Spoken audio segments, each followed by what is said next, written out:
y agradecer la invitación de Alan Ferley y de la Universidad San Agustín de Arequipa.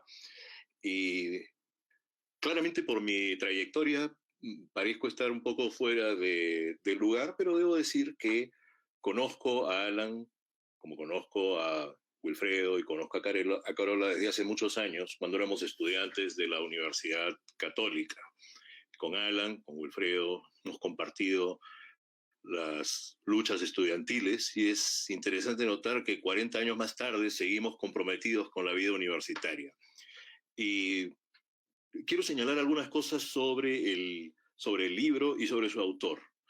En primer lugar, debo decir que en el caso de Alan Ferley, me parece que encontramos un buen ejemplo de un economista que no se propone a sí mismo como un tecnócrata, sino como un intelectual. Y habitualmente cuando hablamos de intelectuales pensamos en gente de las ciencias sociales, sobre todo en gente de las humanidades y las artes. En el caso de Alan García, en el caso de Alan Ferley, Alan el bueno, en el caso de Alan, lo que yo quiero recalcar es que su trabajo intelectual a lo largo de varias décadas ha estado directamente involucrado con el deseo de trabajar por un país más justo, más libre, más solidario.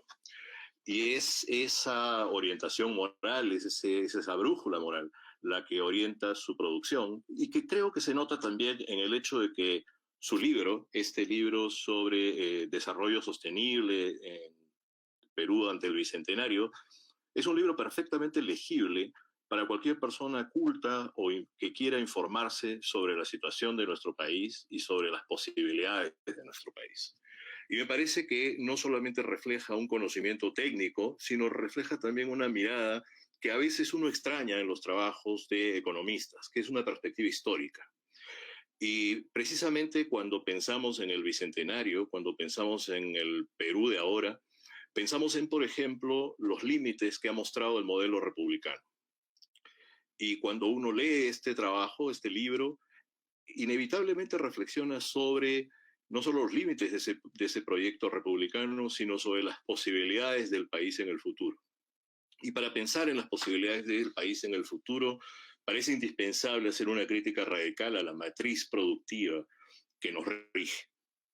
Y en esa medida no basta con el cuestionamiento, no basta con la crítica, sino que es necesario tener una visión propositiva. Y eso es justamente lo que yo encuentro en el libro de Alan Ferley. Cuando uno piensa que el Perú es el primer productor de oro en América Latina y el sexto productor a nivel mundial, y piensa también que el 60% de las exportaciones peruanas vienen de la minería y que nuestra matriz, en cierto sentido, podría ser, digamos, que los productos, que los minerales peruanos tienen ahora la función que quizás tuvieron en su momento el guano en la segunda mitad del siglo XIX o el cobre en las primeras décadas del siglo XX. Cuando uno piensa en todo eso, se da cuenta de que en efecto es indispensable pensar en términos de diversificación, pero no solamente en términos de diversificación, sino de creación de empleo, de redistribución de recursos. Y todo eso está, digamos, recorre el trabajo de Alan Ferley. Y si hay algo que quiero también sostener y recalcar, es que él pone también un énfasis en la importancia que tienen lo que algunos llaman industrias culturales, pero que son prácticas culturales, que tienen un valor no solamente económico, que tienen un valor enorme en términos de cómo nos definimos, cómo nos reconocemos, cómo nos identificamos. Y es precisamente esa conciencia de la imbricación entre la economía y la cultura la que yo creo que recorre el libro, recorre el trabajo de Alan Ferley, y veo que entonces su análisis no es un análisis estrictamente o exclusivamente ligado al mercado, sino a un complejo mucho mayor, que es el de la relación entre el mercado, el Estado y la sociedad. Y al pensar en la sociedad hay un énfasis en las necesidades y las expectativas de los sectores populares, de aquellos que habitualmente son la última rueda del coche y que en el caso de él guían su reflexión. Y eso me parece sumamente valioso.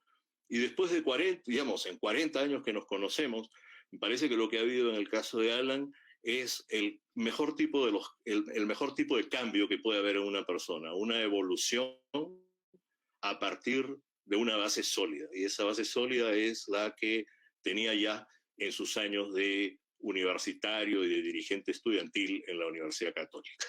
Y con eso concluyo. Muchas gracias.